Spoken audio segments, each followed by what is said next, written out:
Already know how to make ruffles and gathers, but if you haven't been, if you're just in ready to wear for the first time, or just sewing for the first time, you may not really know what goes into making a ruffle or making a gather.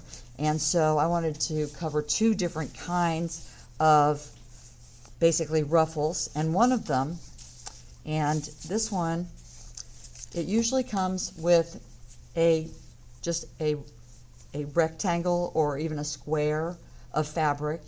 And for this one, of course, it's going to be going on the grain. So of course the warp threads are the ones that go up and down with the length of something, and then and then the weft threads are the ones that go across.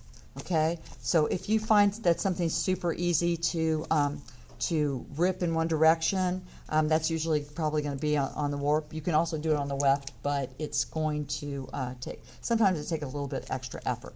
But so the thing is that a lot of times, and this is just like I have this big rectangular piece of cloth, okay, and what I can do with it is, if I've got it underneath, whoops, there you are, all on the thing.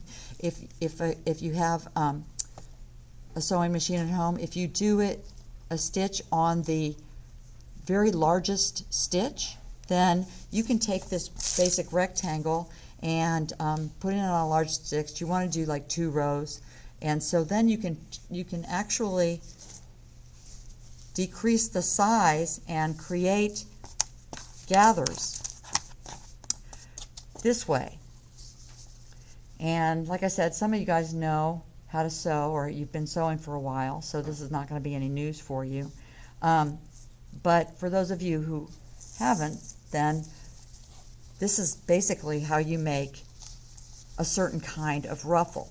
Like if you look at the blue dress on the model over there, and you look at her very, the very bottom of the dress, you'll see a ruffle there. And this was basically how that was made, okay? By taking something that was just a big rectangle and then putting that, so you've got basically your rectangle here, and by putting a wide stitch across, and you're going to want to use 2 just in case one of them breaks, by doing that and then pulling on the bottom threads, then you can make it so that your fabric will make a ruffle here, okay? And the closeness of the gathers, and so because you basically gathered these all together in one little space, right? So the tighter that you pull it together, then the tighter this gather is going to be. And so when you do have something like this, like you've got this at the bottom of a dress, and say you wanted to put something gathered on there, you have to, first of all, you have to account for the fact that how tight you wanted to make your gathers. And so, and you also have to think about how long your ruffle is going to be, okay, because it changes. So the thing is if you had a ruffle that was about this big, you'd want to kind of mark off the thing there, and then you would make your marks that have been gathered. And for this, you can make this little kind of thing here from and I would copy this if I were you, kind of make these little almost M looks, like right there. And so you see how the fabric is brought in, okay? Now, depending on how long the ruffle's going to be, like say for example you've got a ruffle that's basically like this, you will want to make sure that your ruffles coincide with the So if you guys don't know how to draw a hem on a skirt, you're in big time doo-doo at this point, right? So the thing is that a lot of times with something like this, especially if it's little, you know, and here's like this is eyelet, so I'll just put these little things here. So by the time it gets to the bottom, it's going out, right? So the thing is that up here it was gathered, and I'll just do that again. So you've got your top of it here, and then you've got your, say, your ruffle right there. Then you want to, and like I said, they're just like little M's, like little cursive M's, like there. And then you would want to make a few lines indicating that the fabric has been drawn in, okay? You probably won't, since this is going out, the bottom is going out, you don't need to make those lines go all the way down, okay? So you just kind of have to show where they've been gathered in, because they come in up here, or they would come in at the bottom of this dress. I can't even see that from here, but say you've got this eyelet down here, then the places where it's gathered is going to be taken up here. But since you've got pretty much the whole thing showing down here, then you just have to account for what happens in a natural hemline, okay? Now, the thing about this is, the thing about ruffles is, and then also if you're coloring them in, and you don't need anything right now, I'm just going to show you really quickly, then of course you would put your darker values in with these things that you are gathering in. That's where your darker values are going to be. You're not going to put, I should have done that a little bit darker. Here, I'll do this a little bit. There we go. So up here, you're going to have this extra value, because that's where the fabric is going in on top of each other. But by the time it gets down here, it's kind of full. It's at its fullest there. So if you have a ruffle that's about this size, or going on a dress this size, then that would be what it would basically look like. But the thing is that this is a very versatile way and to make gathers. And another one is that if you decided that, say for example, that you were using a longer piece of fabric, okay? So let's just say that, and this one, like first, let me see, what am I going to do here? I need to get my technical flat out. So I'm just going to show you a couple of things that you can do with this on a technical flat, and then I'm going to give you an exercise on how to do it, but I have to find my technical flat first, so let me pause this just one moment. That's if you have like this, kind of, I'd say maybe 2 to 3 inch ruffle down there. But what if you decided, what if you had a longer piece? Let's just say that, and you don't have to follow along with me. You'll be getting your a little assignment to practice this. Let's just say that you had a baby doll dress, okay? So let's just say that you had a baby doll dress and the hem was down here, okay? But it started to be gathered right up here. Well, the first thing of course you would do was get your basic silhouette going, and then you'd want to take a look at the hemline, and then you're going to look and see where those gathers would be. And if it's just, then you have to decide like how many there's going to be, because there is going to be a coinciding line going down with sometimes with this. So you'll want to add a few of them if it's going to be a little bit longer.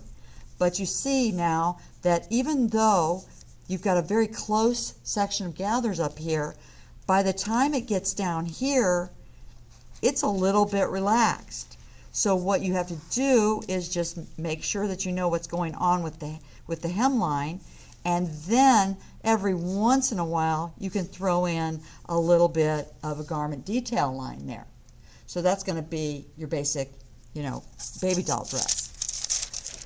Well, what if you wanted to go to something that was even longer than that, okay? So let's just say that, or let's just say that you have a dress like this that has like kind of a princess line here, and then you had a dress that went all the way down to the floor. And if you will, if you see in the, like they're in the module, there's a couple of articles, and one of them's from Racked magazine, and it's like the history of Ruffles, and it wasn't always a girly thing, you know, like swashbuckling pirates and stuff like that. But people like Love Shack Fancy and brands like that, and Zimmerman and stuff like that, they always bring the Ruffles to the party. So it's something that's never really going to go out of style, I don't think. It always comes back. So let's just say that you had a bodice like this one, and you had a ruffle at the bottom. Well, you can do your ruffle at the bottom just the way that I told you before.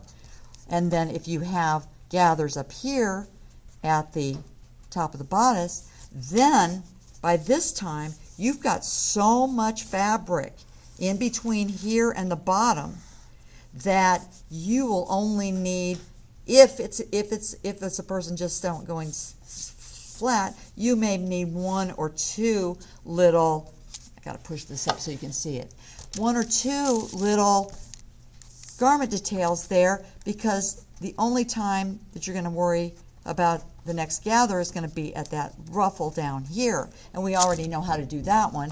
But up here, since it's got so much weight with it, then it's not going to, you know, you're not going to worry about it having to illustrate these places where it was gathered up here, okay?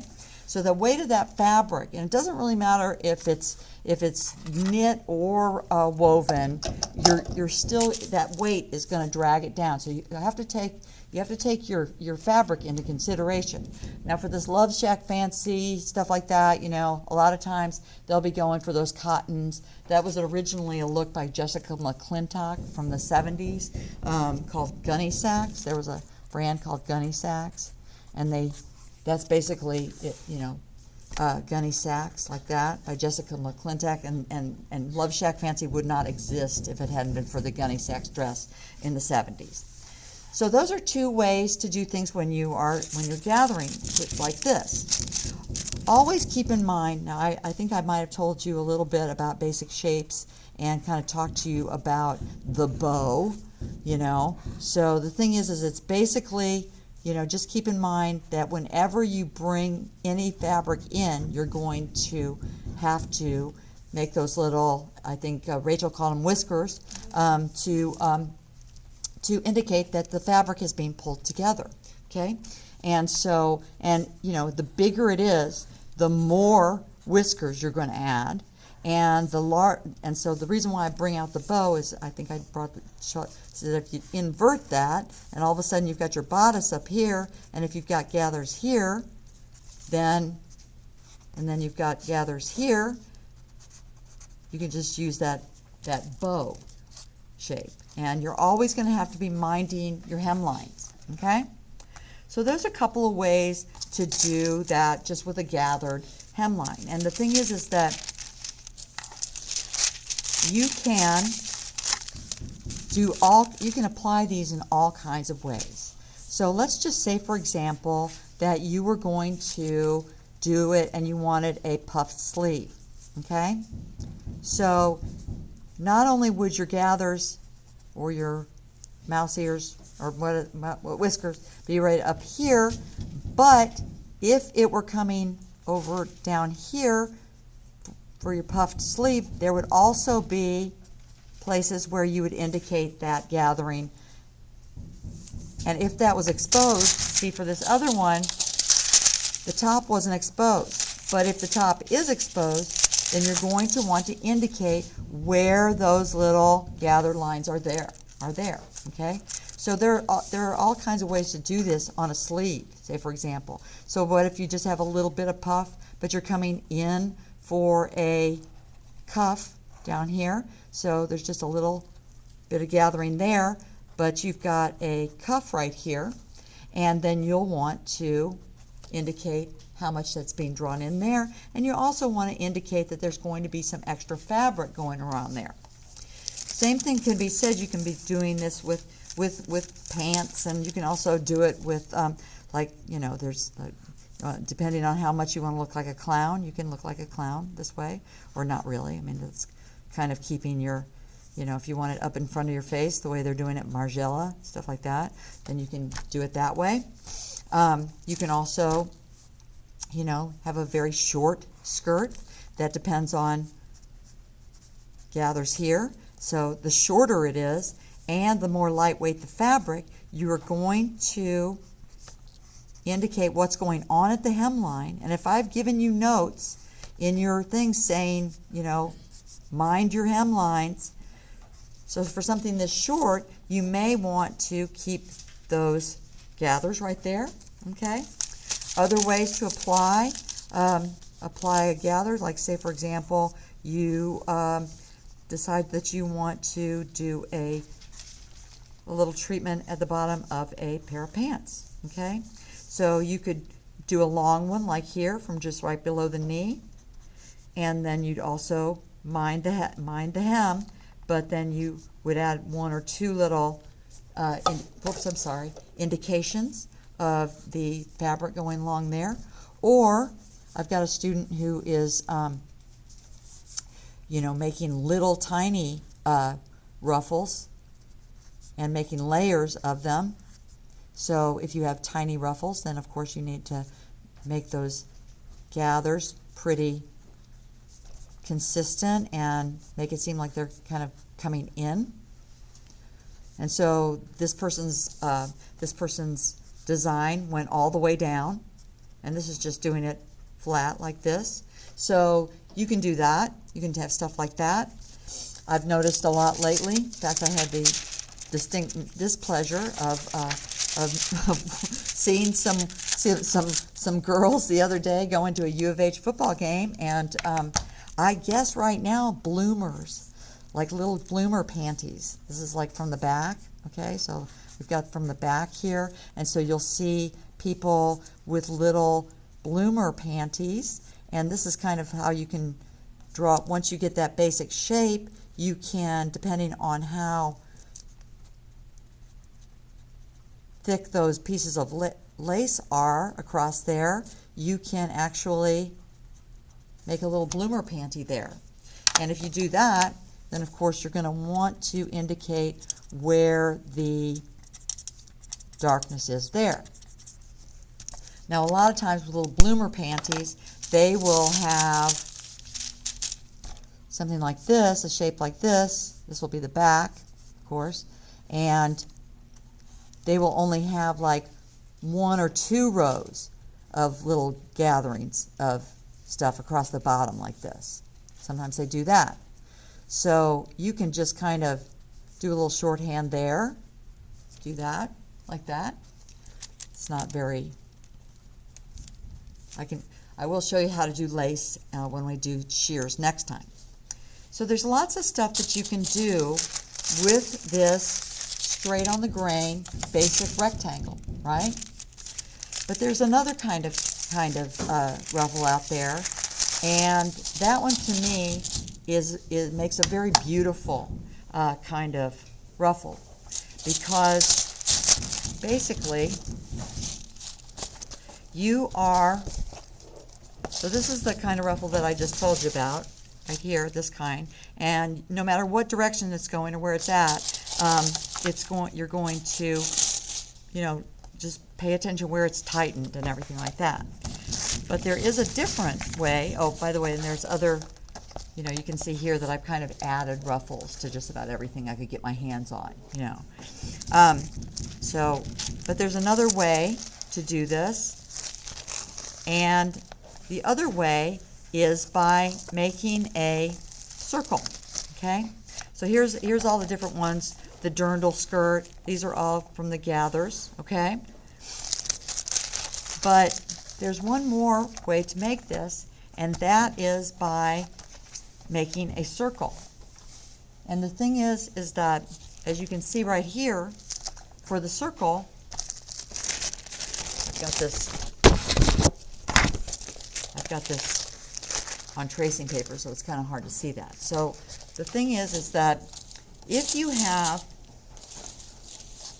so let me pause because now I can't find my, there we go. So for this kind of ruffle, now where's my pen? Okay, for this kind of ruffle, you're going to start with a basic circle, okay?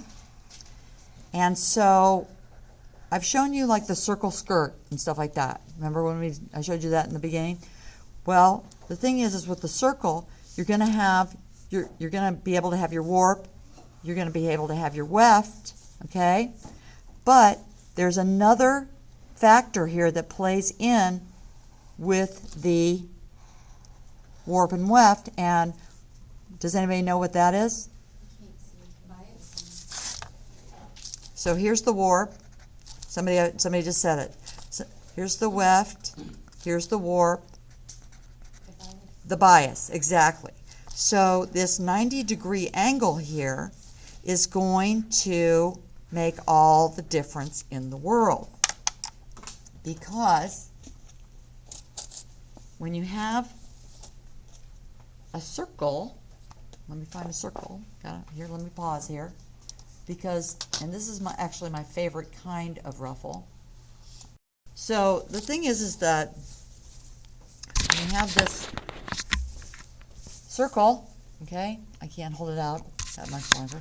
So when you have this kind of circle here, okay, come on, back in. So the thing is that I have a circle right here, okay, kinda, sort of, not the most perfect circle. However, when I hold it down like, this is from the middle, okay, all of a sudden I get myself a really nice looking ruffle like this. Can you see this? Can you see the white? I know it's white, okay? So the thing is that once you hang it down like that, you get this very lovely drape on the bias, okay? And so, and that is actually also very easy to draw, although sometimes it looks very intimidating, because what you need to draw this is you just need to take a triangle and then round it out. So with the ruffle that I've got here, I can take one triangle and put another triangle over it a little bit, and then I can take another triangle and make it kind of, and it will, and depending on how stiff the fabric is, it will either maintain this or it will fall down some more. So if this was a very, very sheer fabric or very lightweight fabric, it might pucker a little bit, but that's how I'd be able to get that. And so the thing is that as a design element, and I know that most guys who are doing streetwear are probably not going to put pirate ruffles on anybody, but it's always there as an option. And so the thing is that you can get all kinds of ruffles depending on the size and depending on how big the circle is, okay? So for this one, I used very small circles, and I simply put one little, I cut it, and then I attached it to another the same way, and then as a result, because I attached all these small ruffles, I ended up getting this very stiff, very ruffled looking little hemline here. And of course, if I were wearing a blouse, it would be going something like this, right? What are they doing up there? Are they doing bustier or something? So the thing is then you can just take your rounded out triangles, and if I put it here, I've got my rounded out triangles, because the thing is remember with the circle skirt how it went all the way around the body, but you didn't have to use a dart, okay? So you've got some ruffles here. If you've got a lot of ruffles, you can make these different circles. different triangles that are rounded out, okay? And so you can kind of do it that way, and then just make your lines go like that. You can also make a more like there's more collars are going to be more like this if they, it's kind of clowny, but like let's just say that you had one and then it was laying on top of each other like this. Then your ruffles would be coming down like this. And then of course you would add value to them by coloring in and making the parts that are overlapping a little bit darker, okay? So you can do all kinds of stuff here. Another thing that I like to think about is like sometimes all you have to do is like, you can take a circle, you can take that same circle and you can cut a hole in it. You can cut a big hole in it. So the thing is that I don't know if it's still in style. I don't think it matters if anything's in style anymore. But the thing is that for something like this, you could actually, there's a lot of stuff where strings are falling down from their clothes these days. But if you did it in a circular manner, then you could get that string hanging down, but it would have a little bit more shape to it. So it would be more of like a little spiral, and it would have more bounce to it, okay? So if you took, like this is a big circle, but I just cut around the end, okay? I cut around the edge, but it was a big circle. And so if I decided to, there was a time when these things hanging down were really, really trendy. But so if I had like a number of these falling down to the ground, cascading really, then I'm trying to do this where I can. So if I had this right here at my, let's say that I had it right here at the wrist, I could have it coming down, but that it would kind of curl around a little bit more. It would have more, but it's not going to be exactly circular. It's just going to be inhibited by the way that it's shaped by the circles, but the gravity will still make it go down. So if you just kind of keep in mind these half circles that you'll be drawing here, kind of half quarter circles, then you'll be able to get that kind of movement going, okay? Now we all know from the circle skirts that you can put that skirt up here and it will be like a skater dress, okay? Now up here you won't need any darts, but down here you're going to make that into a circular cascade or ruffle, and depending on how stiff the fabric is, you are going to account for what it's doing on the hemline. Now if it's very stiff fabric, that's one way to do it. If, on the other hand, you get something that's hanging down, say you've got some kind of very knit thing, then of course you're going to have the ruffly hem at the bottom, but you're also going to have extra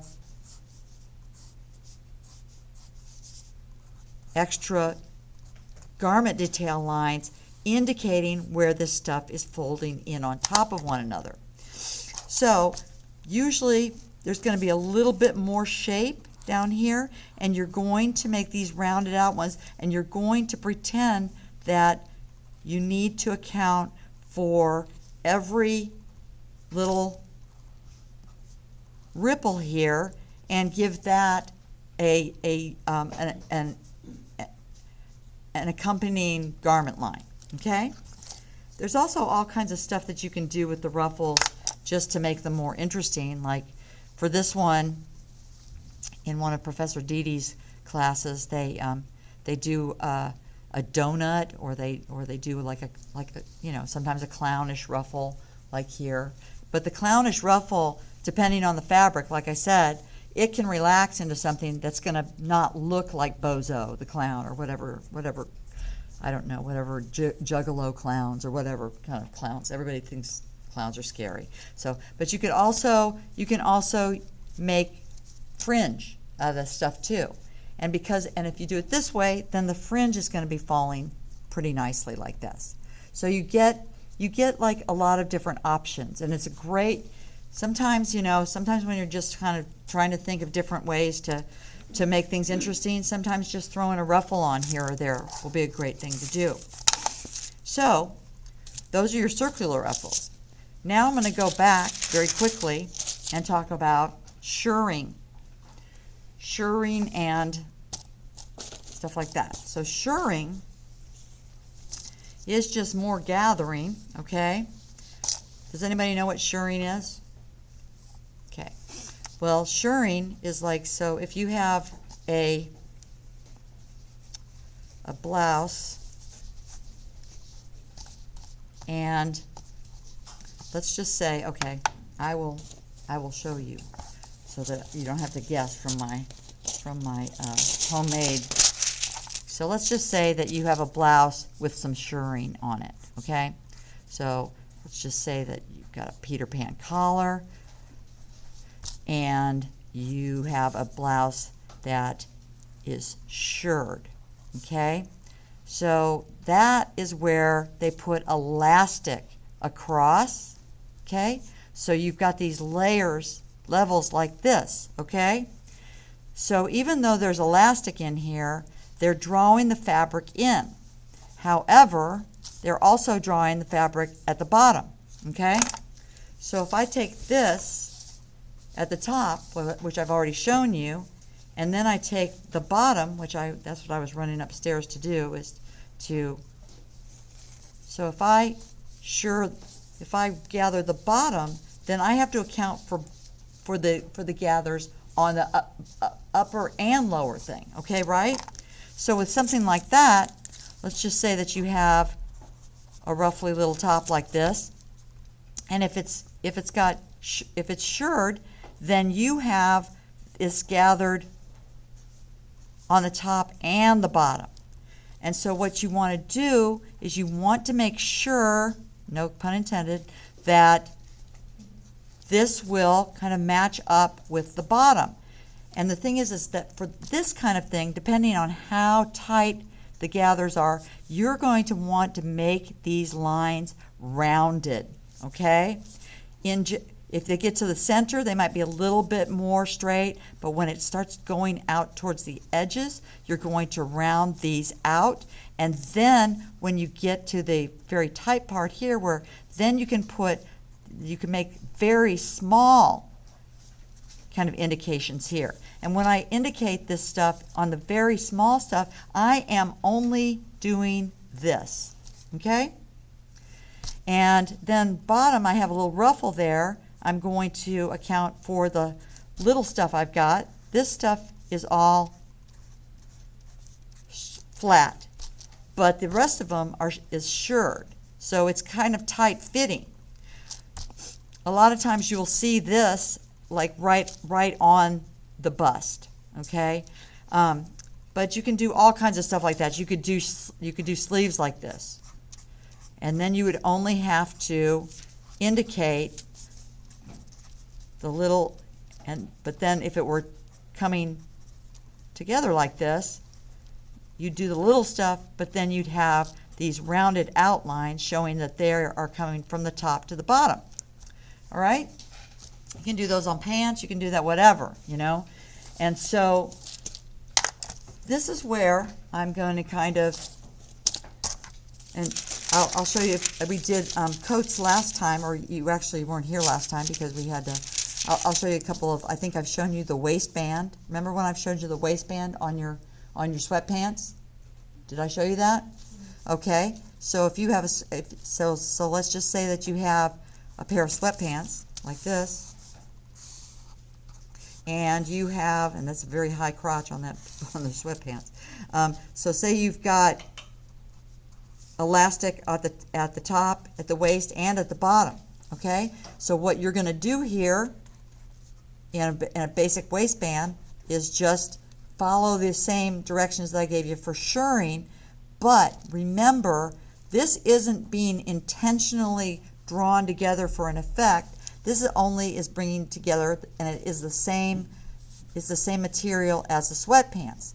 So you don't want to put a million little directional lines there. You just want to kind of account for the stuff that's going in.